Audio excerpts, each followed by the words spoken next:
CST, un moment de télévision incroyable qui vient de se produire en direct sur BFM TV ce vendredi 16 juin 2023 dans le cadre de l'émission Live Toussaint. La voix du reporter sur place dans le cadre de l'affaire Karine Esquivillon a été doublée de façon éphémère, déclarant une phrase ironique. CST, une scène incroyable qui vient de se dérouler en direct sur BFM TV à 11h04 durant l'émission Le Live Toussaint ce 16 juin 2023. Alors que l'animateur demandait au journaliste expert en police-justice Maxime Brandt-Tété de livrer ses informations sur l'état dans lequel se trouve proche de Karine Esquivillon, dont le corps sans vie vient d'être retrouvé après les aveux de son mari, la voix de reporter a été doublée. Ainsi, on entend un doublage qui explique avec une voix parodique: « Très bien, ils sont heureux, une petite fête est prévue ce soir au village ». Une séquence choquante au regard de la gravité des faits décrits à ce moment-là sur la chaîne et qui interroge sur l'origine d'une telle parodie. La voix du journaliste de BFM TV reprend ensuite rapidement et l'échange entre Bruce Toussaint et son collègue se poursuit comme si rien ne s'était passé. Mais ce moment de télévision déroutant repéré notamment sur Twitter par Vincent Di-Flibustier, formateur conférencier en citoyenneté numérique basé en Belgique qui a de nombreux followers, plus de 43 000, risque de faire beaucoup parler de lui. Pour l'heure, Maxime Brandt-Tété, très actif sur Twitter, ni la chaîne n'ont réagi à cet incident télévisuel.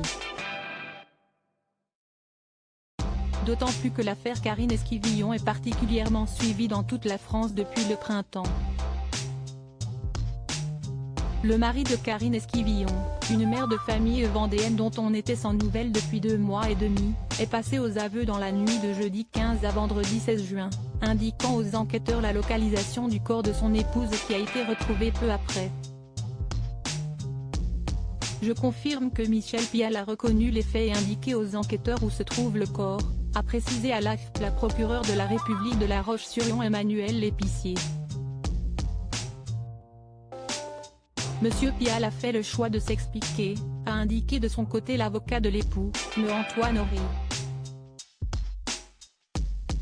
En fin de garde à vue, le mari a affirmé aux enquêteurs avoir tué son épouse accidentellement en manipulant une arme, selon une source proche de l'enquête, confirmant une information du Parisien.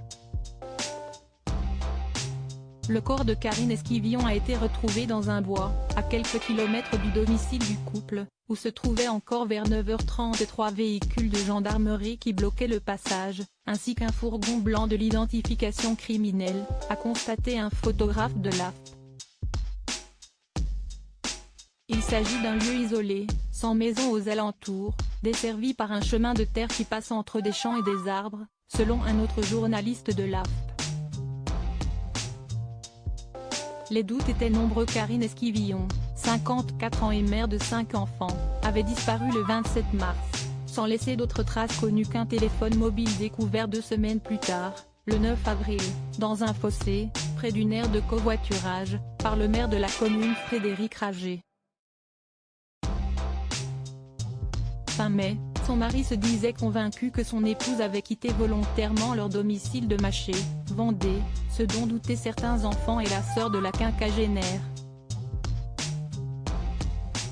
Michel Pial a été arrêté mercredi vers 8h30 à son domicile de Maché et placé en garde à vue à La Roche-sur-Yon.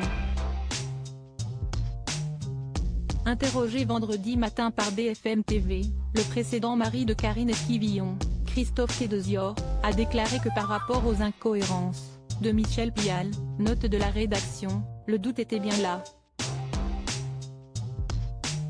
On s'attendait bien à cette finalité, a-t-il estimé.